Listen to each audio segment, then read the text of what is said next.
You need to know this. 2013 is starting to look a lot like 1858. And a new civil war, hopefully this time without guns, could be on the horizon. In the decade leading up to the Civil War, the United States became increasingly divided as a nation.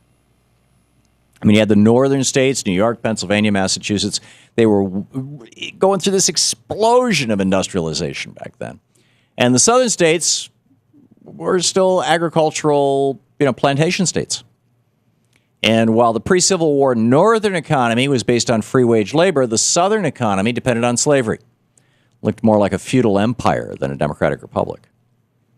And the differences between these two societies, because that's really what they were two distinct societies, influenced every aspect of American politics, creating divisions in Congress, conflicts between the states, and even divisions within families.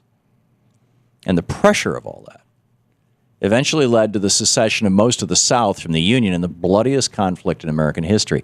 That Civil War happened over 150 years ago. But in the wake of the past 2 days' Supreme Court rulings, the history of the period leading up to the Civil War looks as relevant as ever. Today, with its decision in the case of Hollingsworth v. Perry, the court legalized same-sex marriage in California, setting off waves of celebration, and entirely appropriate celebration throughout that state and the country. But the court's ruling, along with this decision striking down DOMA, leaves a lot of issues unresolved.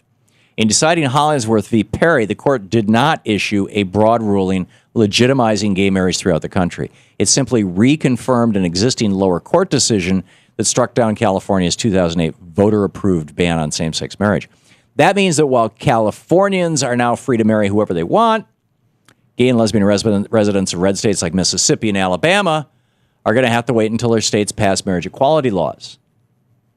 This creates another division between the two kinds of states that make up today's America, the FDR blue states and the Ronald Reagan red states. Just like the northern and southern states in the decade leading up to the Civil War, the Roosevelt blue states and the Reagan red states are fundamentally different societies. The most obvious difference, of course, attitudes towards gay marriage.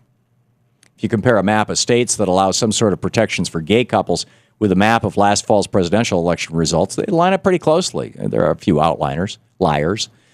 But the differences don't stop with gay marriage. With blue states like Oregon and Vermont pushing forward with progressive experiments in health care, Texas and other Reagan red states have rejected the Obamacare Medicaid expansion and refused to cooperate with what looks like, particularly when you look at what happened in California, hey, lower prices, exchange, cool. It's going to be a big success. But the red states don't want to have anything to do with it. Red states have higher rates of obesity, higher rates of teen pregnancy, score lower on almost every important indicator of social development, have lower minimum wages, more restrictive labor laws than their blue counterparts. If you look at a map of states with union-busting right-to-work-for-less laws, it matches up pretty closely with the red states from the 2012 presidential election results. And now, thanks to the Supreme Court gutting the Voting Rights Act, Reagan red states like Texas have renewed their effort. I mean, they just did it last night. Renewed their efforts to keep people of color from voting or minimize the impact of their vote using harsh voter ID laws and redistricting laws. So America in 2013 has a startling number of similarities with America in 1858.